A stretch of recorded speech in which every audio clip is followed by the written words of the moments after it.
প্রাণের দোস্ত বুজুর্গরাম, মরণের সময় যখন রূহ কবজ হয়ে যায় তখন লাশ মানুষের কাছে বোঝা হয়ে যায়, বড় বাড়ি হয়ে যায়, ভয় পায়। বাবাজি, কিছু মানুষ আছি মৃত্যু বাড়ির পাশে দিয়ে যেতে চায় না রে। পাশে দিয়ে যাইতো কি চায় না। ও নিবুগা দইরা নিবুগা কি দুই লিখবে। বাবাজি খেয়াল করেন, রুহু কবজ করিয়া রুহু একজন ফিরিস্তার হাতে থাকি। রুহু লইয়া প্রথম আসমানের দরজায় যায়। একজন দারোয়ান ফিরিস্তা ওই দরজার মধ্যে আছি, বলে আমি অমুকের ছেলে অমুকের রুহু কবজ করে এসেছি। দারোয়ান বলে আমার কাছে লিস্টি খাতা আছে। ফিরিস্তা বলেন লিস্টি খাতা আছে, যদি জান্নাতি হয় অনুমতি আছে, জাহান্নামী হলে অনুমতি নাই। লিস্টি দেখিয়া বলবে জান্নাতি, দেরি না অনুমতি দিয়ে দিলাম। দুখিয়া বাবা সব দরজা খুলে যাবে, জান্নাতির দরজা খুলে যাবে। বাবাজি আজরাইল নিজ হাতে জান্নাতীদের লিস্টি খাতার মধ্যে তার নামটা লিখে দিবি। রুহ জমিনে নিয়ে আসবে একজন ফাসেক, সুদকুর, ঘুষকুর, হারামকুর, জিনাকুর, মদকুর, একজন নাফরমান গুনাহগারের রুহ যখন কবজ করে ঠিক ওই আসমানের দরজা যায়। ফেরেশতা লিস্টি দেখে এখন আল্লাহ নিষেধ করেছে এমন নাফরমান আসলে যেন অনুমতি দেই না, অনুমতি যেন দেই না। অনুমতি নাই। রুহ নিয়ে জমিনে আসে, জমিনে 6 মাইল পর্যন্ত নরম মাটি, তারপরে দেওয়া যায় না। তামার পাহাড়, সীসার পাহাড়, লোহার পাহাড়, 28 মাইল নিচে তিন, তারপরে জাহান্নাম। ওই জাহান্নামের দরজা খুলে যাবে, রুহ লইয়া জাহান্নামের ভিতর প্রবেশ করবে। রুহ জাহান্নাম ঘোরাঘুরি করবে, রুহ নিয়ে জমিনে আসবে। কেউ ভাস্কর খনন করতেছি, কেউ কান্না করতেছি, গরম পানি করতেছি, কেউ বিলাপ করতেছি, এক একজন এক এক কিছু করতেছে। বাবাজি আম্মা জান আয়েশা বলেন, ইয়া রাসূলুল্লাহ, ওগো মায়ার নবী, মানুষের ইন্তিকালের পরে সবচেয়ে বেশি দুঃখের সময় কোনটা, কষ্টের সময় কোনটা, যন্ত্রণার সময় কোনটা? বাবাজি শুনে নেন, সবচেয়ে বেশি যন্ত্রণার সময় কোনটা? নবী বলেন আয়েশা রে, যখন রুহটা কবজ হয়ে যায়, রুহটা একজন ফেরেশতার হাতের মধ্যে থাকি, কে কি করতেছে রুহ সব দেখতেছে। যখন তার ছেলেরা বাবার লাশ, যখন বাবার কাপড় চোপড় খোলা শুরু করে, লুঙ্গি টানিয়া খুলে, গেঞ্জি কেসি দিয়ে কাটা শুরু করে, শার্ট প্যান্ট খুলে ফেলে, এইভাবে মায়ের কাপড় যখন মেয়েরা খুলে ফেলে, মুর্দার রূহ চিৎকার দেয়া বলে, বাবা মা, অনেক কাপড় আলমিরাতে আছে রে, আর জীবনে আমি বাবা গায়ে দিব না। আমার গায়ে যে জামা আছে রে, কিছুক্ষণ সময় আমাকে পড়তে দাও, কিছুক্ষণ সময় আমাকে পড়তে দাও, আমি বাবা আর জীবনে পড়বো না, আমারে কিছুক্ষণ পড়তে দাও। আল্লাহ নবী বলেন, আয়েশা, পৃথিবীর কেউ মানে না, টানিয়া টানিয়া কাপড় চোপড় খুলে ফেলে। ওই সময় মুর্দার রুহ বড় কষ্ট পায়। ইন্তেকালের পরে 1 নম্বর যন্ত্রণা, একটু চিল্লায় বলে আল্লাহু আকবার। 2 নম্বর যন্ত্রণা হলো, মা আয়েশা বলেন নবী কি? দয়াল নবী বলেন আয়েশা, যখন লাশটা খাটিয়া থেকে নামানো হয়, তার কাঠ থেকে, তার বিছানার থেকে, পালং থেকে যখন লাশটাকে নামায়া দেওয়া হয়, নিচে নামায়া দেওয়া হয়, আমিরুল মুমিনিন খলিফাতুল মুসলিমিন ওমর ইবনুল খাত্তাব রাদিয়াল্লাহু তাআলা আনহু বলেন, পৃথিবীর মানুষ, তোর মা মরে যাক, বাপ মরে যাক, এত তাড়াতাড়ি নিচু জায়গায় নামাই দিও। মুর্দার রুহ বড় কষ্ট পায়, ঢালাইতে রাখি, অনেক উঁচু জায়গায় রাখিও, সম্মান করি। নবী বলেন আয়েশা রে, যখন খাট থেকে নামায় দেওয়া হয় তখন মুর্দার রুহ বড় কষ্ট পায়। ইন্তেকালের পরে 2 নম্বর যন্ত্রণা, একটু চিল্লায় বলে আল্লাহু আকবার। সাল্লাল্লাহু আলা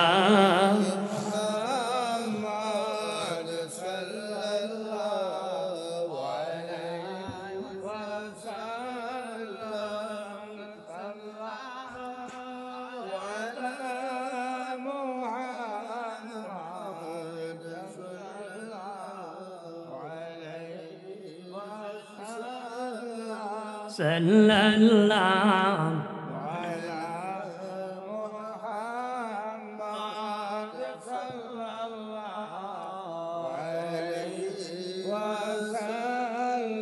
সাল্লাল্লাহু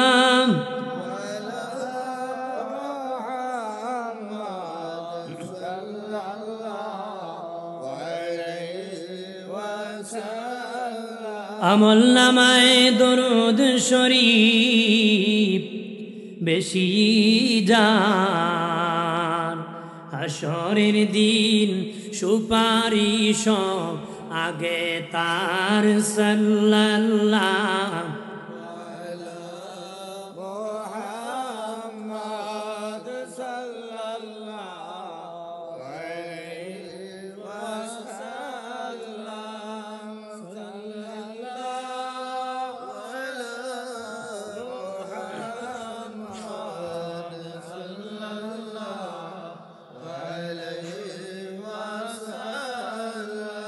আমার প্রাণের বাবাজি নবী বলেন قال رسول الله صلى الله عليه وسلم كثرة ذكر الموت وتلاوة القرآن। নবী বলেন বেশি বেশি করে মওতের জিকির করো, মওতের চিন্তা করো, আর বেশি বেশি করে কোরআন তেলাওয়াত করো। মওতের চিন্তায় পাপ থেকে বাঁচায় দিবে, কোরআন তেলাওয়াত ইমান বাড়ায় দিবে। যার ইমান যত বেশি বেড়ে যাবে সে তত উচ্চ তবকার জান্নাতি হবে। ইমান বেড়ে যায়, কইতে পারুন গজে বাড়বো না লম্বায় বাড়বো, কথা হয় না। ইমানি শক্তি বাড়বো, কি বাড়বো? কার ইমান কত বেশি বাড়ছে? যার ইমান তত গুণামুক্ত। যার জীবন যত গুণা মুক্ত তার ইমান তত শক্ত। তার ইমান কি শক্ত। যদিও আমার দেশে মানুষ রোজা রাখলে ওই জায়গা গরম, কথা হয় মাইত না মামু গরম হকিতা রোজা। বউ কয় আমরা করে বুড়া গরম হয়ে যাবে না, ঠিক কিনা? হ্যাঁ কেরে গরম হইতেন গেলে রোজা তো দিচ্ছে নরম হইবেন নিয়া, আপনি গরম হইন কেন? কথা রাগ করেন নাকি? রাগ করেন না ভাইরা আমার, খেয়াল করেন ভালো করে। আম্মা জান আয়েশা বলেন নবীজি 3 নম্বর যন্ত্রণা কোনটা গো নবীজি? মায়ের নবী বলেন আয়েশা রে, যখন লাশটা ঘর থেকে বাহির করা হয়, ঘর থেকে মুর্দার রূহ চিৎকার দেয়া বলে বাবা এই ঘর বানাইছি কত কষ্ট করে, বাড়ি বানাইছি, প্রবাসী জিন্দিগি করেছি, মানুষের বাড়ি কাজ করেছি, কৃষি কাজ করেছি, বৃষ্টি ভিজেছি, রৌদ্রে শুকাইছি, বাবা কত মেহনত করে ঘর বাড়ি বানাইছি, ওই ঘরে কিছুক্ষণ থাকতে দাও। নবী বলেন আয়েশা পৃথিবীর কেউ মানে নারী ঘর থেকে বাহির করে দে। যখন লাশ ঘর থেকে বাহির করা হয় মুর্দার রূহ বড় কষ্ট পায়। 3 নম্বর যন্ত্রণা, চিল্লায় বলে আল্লাহু আকবার। আয়েশা বলেন ইয়া রাসূলুল্লাহ, ওগো মায়ের নবী আমি স্বপ্নে দেখেছি আমার মাথার উন্নিটা বাতাসে উড়ায় নিছে। আমি স্বপ্নে দেখেছি আমার মাথার উন্নিটা বাতাসে উড়ায় নিতেছি। নবীজি কি দেখেছি? নবীজি বললেন আয়েশা রে আমি তোমার ছায়া ছিলাম, তোমাকে আমি ছায়া দিয়া রেখেছিলাম। আয়েশা রে তোমাকে আমি ছায়া দিয়া রেখেছিলাম। ও আয়েশা আমি রাসূলুল্লাহ কিছুদিনের মধ্যে বিদায় হয়ে যাব, এই জন্য দেখিছো তোমার মাথার উন্নিটা উড়ে গেছে। ভাইরা আমার খেয়াল করেন ভালো করে। প্রাণের বাবাজি আম্মা জান আয়েশা বলেন নবীজি আপনি বিদায়ের পরে কোথায় ঘুমাবেন? নবী বলেন আয়েশা এখনো ঠিক করি নাই। আয়েশা বললেন ইয়া রাসূলুল্লাহ মনে হয় ঘুমাবেন খাদিজাতুল কুবরার পাশে মনে হয় ঘুমাবেন গো নবী। নবী কয় আয়েশা এখনো ঠিক করি নাই কার পাশে ঘুমাবো, তুমি কি আর কোনো খবর জানোনি? আম্মা জান আয়েশা কয় আর একটা খবর বলে নবী। মায়ের নবী মনে হয় আপনি আপনার মায়ের পাশে অথবা বাবার পাশে শুবেন। নবী কয় আয়েশা এখনো সিদ্ধান্ত গ্রহণ করি নাই। আর কি কোনো খবর জানো নাকি? আম্মা জান আয়েশা কো নবী আরেকটা খবর বলি, নিজ হাতে জান্নাতুল বাকি কবরস্থান বানাইছেন, যেখানের মধ্যে আল্লাহর নবীর কমপক্ষে 10,000 সাহাবী শুয়ে আছে। আরো জোরে কন্যা, যেখানে বাবাজি যুবকদের সরদার, জি জান্নাতে প্রবেশ না করলে যুবকরা জান্নাতে যেতে পারবে না, যিনি ইমাম হাসান রাদিয়াল্লাহু তাআলা আনহু জান্নাতুল বাকিতে শুয়ে আছেন, নারীদের সরদার মা ফাতেমাতুজ জোহরা রাদিয়াল্লাহু তাআলা আনহা জান্নাতুল বাকিতে শুয়ে আছেন। ওই জান্নাতুল বাকিতে শুয়ে আছেন আল্লাহ নবীর দুই জামা, মেয়ের জামাতা উসমান গনি জুন্নুরাইন রাদিয়াল্লাহু তাআলা আনহু জান্নাতুল বাকিতে শুয়ে আছেন। বাবাজি আল্লাহ নবীর সাহাবী, যিনি হাজার হাজার হাদিস মুখস্থ করেছিলেন, হযরতে আবু সাঈদ খুদরি রাদিয়াল্লাহু তাআলা আনহু জান্নাতুল বাকিতে শুয়ে আছেন। ওই জান্নাতুল বাকির মধ্যে আরো শুয়ে আছেন বাবাজি যিনি আশিকে রাসূল, যিনি বাবা আল্লাহ নবী রোজার পাশে শেষ কাল কাটিয়েছিলেন, তিনি হলেন ইমাম মালিক রহমতুল্লাহ আলাইহ। ওনার কবর কানেও জান্নাতুল বাকির মধ্যে আছে। আরো জোরে কন্যা, ভাইরা আমার খেয়াল করেন, ভালো করে। আম্মা জান আয়েশা বলেন নবীজি নিজ হাতে জান্নাতুল বাকি কবরস্থান বানাইছেন, মনে হয় সেখানে আপনি ঘুমেন। নবী বলেন আয়েশা এখনো সিদ্ধান্ত গ্রহণ করি নাই রে। আম্মা জান আয়েশা বলেন ইয়া রাসূলুল্লাহ আর কোনো খবর জানি না। নবী কয় আয়েশা আর কোনো খবর জানোনি? মা আয়েশা কয় আল্লাহ আল্লাহ রসুল ভালো জানে, আল্লাহ আল্লাহ রসুল ভালো জানে। নবীজি বলেন আয়েশা নবীদের যেখানে বাসস্থান সেখানে নবীদের রওজা হয়। কারণ আল্লাহ নবী যেদিন মেরাজে গিয়েছিলেন বোরাক থেমে গিয়েছিল। নবী বলেন জিবরিল উঠে কোন জায়গারে? দুনিয়া না আসমান? জিবরিল বলেন নবীজি এটা দুনিয়া, নাম হলো ইয়াসরিব। নবীজি এটার নাম হলো ইয়াসরিব। নবীজি যেখানে বোরাক থেমেছে এখানে আপনার মসজিদ হবে, যেখানে দাঁড়াইছে আপনার বিবি আয়েশার হুজরা হবে। ইয়া রাসূলুল্লাহ আপনার বোরাক যেখানে থেমে গিয়েছে এখানে আপনার পবিত্র রওজা মুবারক হবে। মায়েশা বলেন নবীজি ওগো মায়ের নবী আমার চেয়ে ভাগ্যবান কে আর হতে পারে? নবী দুনিয়ায় আমার ঘরে ঘুমাইছেন, ইন্তেকালের পর নবী আমার ঘরে ঘুমাবে। সুবহানাল্লাহ। দুনিয়ায় নবী ঘুমাইছে, ইন্তেকাল শরীফের পরেও নবী আমার ঘরে ঘুমাবে। এবার আমাদের আম্মা আয়েশা সিদ্দিকা রাদিয়াল্লাহু তাআলা আনহা বলেন নবীজি আপনার পাশে কে ঘুমাবে?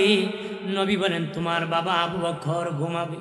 ইয়া রাসূলুল্লাহ আমার বাবা আবু বকরের পাশে কে ঘুমাবে? নবী বলেন আয়েশা, তুমি আয়েশা সিদ্দিকা ঘুমাবে। ঠিকই আল্লাহর নবীর ইন্তেকাল শরীফের পরে 3 দিন পরে নবীকে রওজা মুবারকে রাখা হয়েছে। 3 দিন কেন দেরি হয়েছে? আল্লাহ নবীর রওজা শরীফ ছোট্ট ছিল বাবাজি, হুজরা শরীফ ছোট্ট ছিল, সাহাবায়ে কেরাম বেশি ছিলেন। জিয়ারত করতে করতে করতে করতে 3 দিন সময় লেগেছিল। দলে দলে তাওয়াফ করে জিয়ারত করতে করতে 3 দিন সময় লেগেছিল। নবীর জানাজা হয় না। নবীর জানাজা কি হয় নাই? নবীর জানাজা হয়েছে, কারণ নবীর জানাজা পড়ার মতন কোনো ইমাম বানায় না। গোবর দিয়ে কি কাপড় পরিষ্কার হয় নাকি? কথা বলে গোবর দিয়ে কাপড় পরিষ্কার হয়? পরিষ্কার হয়। নবীর জানাজার ইমামতি করার মতন কোনো লোক আল্লাহ বানান না, এই জন্য নবীর জানাজা হয় না। সবচেয়ে বড় কাফেলা, সবচেয়ে বড় যে কাফেলা জিয়ারত করেছিল ওই কাফেলা হলো আবু বকর সিদ্দিক রাদিয়াল্লাহু তাআলা আনহুর কাফেলা। ওই কাফেলা হযরত আলী বলেন আল্লাহ নবী ইন্তেকালের পরে আমি আলী চিন্তায় পড়ে গেলাম। ইন্তেকালের পরে স্বাভাবিক মাইয়েতকে উপর কাপড় টাঙ্গাইয়া গোসল করাইতে হয়। আমি নবীকে কি করব? কাপড় খুলবো নাকি পানি দিব নাকি? হযরত আলী বলেন চিন্তায় পড়ে গেলাম। আওয়াজ এসে গেল নবীর কাছ থেকে, এ আলী, আলী রে, আমি রাসূল জীবনে কোনোদিন নাপাক হই নাই, তুমি কাপড় খোলা লাগবে না, আমার কাপড়ের উপর তুমি পানি ঢেলে দাও। আর জোরে কও, আমার দয়াল নবী যেই দেশে ঘুমায়, আমার জিন্দা নবী প্রেম যদি শিখবি রে মন, প্রেম যদি শিখবি রে মন, সব ছেড়ে চল মদিনায়, আরে সব ছেড়ে চল মদিনায়, আমার দয়া নবী আমার জিন্দা নবী। তোর দেখলে ছবি পাগল হবি, দেখলে ছবি পাগল হবি, কাঁদবে বসে নিরালায়, আরে কাঁদবে বসে নিরালায়, আমার দয়া নবী যেই দেশে ঘুমায়, আমার জিন্দা দয়াল নবীর যখন রোজা মুবারকে রাখা হবে, নবীর একজন গোলাম যাইয়া একটা চাদর মুবারক বিছায়া দিছে। আরো জোরে কন্যা, নবীর একজন গোলাম একটা চাদর মুবারক নিচে বিছায়া দিছে। সাহাবায়ে কেরাম বলেন, কি বিছাইলা? কেন রে সেটা বিছাইলা? বলে, শুনে নাও, সেটা দয়াল নবীর চাদর মুবারক, নূরানি বদন মুবারক লেগেছি, জান্নাতি চাদর, আমার নবীর নিচে বড় মানায়। ভাইরা আমার খেয়াল করেন, আবু বকর সিদ্দিক রাদিয়াল্লাহু তাআলা আনহু যখন খেলাফতের দায়িত্বে বসে গেলেন, উনি যখন অসুস্থ হয়ে বললেন, হযরতে আলী বলেন, আমি দেখার জন্য গিয়েছি হযরতে আলী রাদিয়াল্লাহু তাআলা আনহুকে। হযরতে সিদ্দিক আকবর আলীরে, আমার ইন্তেকালের পরে তুমি গোসল করাইবা, কাফন পরাইবা, আল্লাহ নবীর রোজার পাশে আমার রোজা মুবারক হওয়ার কথা। তবে রে আলী, আমার নবীর রোজার পাশে আমার কবর খনন করবা না। হযরতে আলী বলেন, কেন করব না, কেন করব না আবু বকর ভাই? নবীর বিদায়ের পরে আমি দেশ চালাইছি, নবী যে আমার প্রতি বেজার আছেন না খুশি আছেন আমি আবু বকর জানি না রে। আলী রে, রে আলী, নবী হয়তো বেজার হয়ে যেতে পারেন রে, এই জন্য কবর খনন করবা না, গোসল করাইয়া কাপন পরায় খাটিয়া উঠাইয়া জানাজা পড়িয়া লাশ খানি নিয়ে নবীর রোজার পাশে যাইবা। যায়া আমি হতভাগা ইবনে কুহাফার ছেলে আবু বকরের সালাম খানি দিবা, আর বলবা, নবীজি ওগো মায়ার নবী, হতভাগা আপনার আবু বকর আপনার পাশে ঘুমাইতে চায়, অনুমতি দেন। হযরতে আলী বলেন, সত্যি সিদ্দিক আকবর ইন্তেকালের পরে গোসল করায়া কাফন পরায়া জানাজা পড়িয়া খাটি আল্লাহর নবীর রওজার সামনে যায়া আমি সালাম দিয়াম, বলে, ইয়া রাসূলুল্লাহ, ওগো মায়ার নবী, আপনার আবু বকর আপনাকে সালাম দিয়েছে আর আপনার পাশে ঘুমাইতে চায়। যে আবু বকরকে জান্নাতি নবী বলেছে, ইন্তেকালের পরে আগে কয় নবী বেজার না খুশি, এই চিন্তা করে। আরে সোনার গাড়ি, রাজার বাজারের মুসলিম জনতা, তোমরা কি চিন্তা করেছো নবী বেজার আছে না খুশি আছে? একটু কি ভাবছো নি বিছানার মধ্যে মাথা লাগায় দয়াল নবী আমার প্রতি খুশি না বেজার? চিন্তা করছো আমি সারাদিন কি করেছি, ওই কাজের দ্বারা নবী আমার প্রতি নারাজ হয়ে গেছে নাকি, এই ভাবনা করছো নি? অথচ আবু বকর জান্নাতি, ওর পরে নবীর কাছ থেকে অনুমতি নিতে হবে।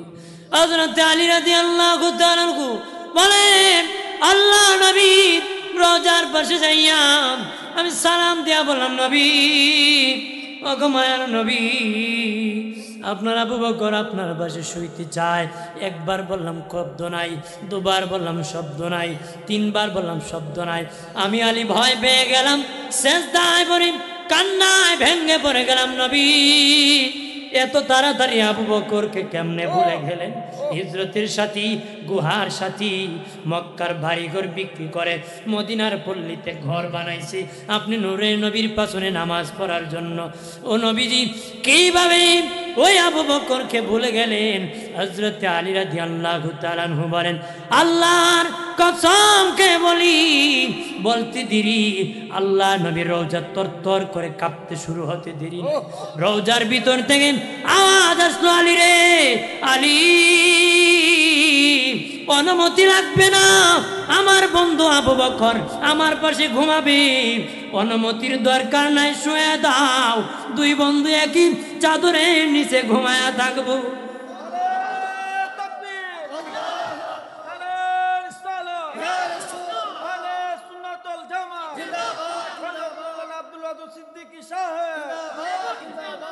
আমার বানের বাবাজি, তারপরে আবু বকর সিদ্দিক রাদিয়াল্লাহু তাআলা আনহুকে শায়িত করা হলো। এরপরে রওজা মুবারক কার হবে? আল্লাহ নবীর ইন্তেকালের পরে আম্মা জানা আয়েশা নবীর রওজা প্রতিদিন রাতের বেলা জিয়ারত করতে, প্রতিদিন রাতের বেলা জিয়ারত করতে। সিদ্দিক আকবর ইন্তেকালের পরও আম্মা জানা আয়েশা জিয়ারত করতে। এবার খেলাফতের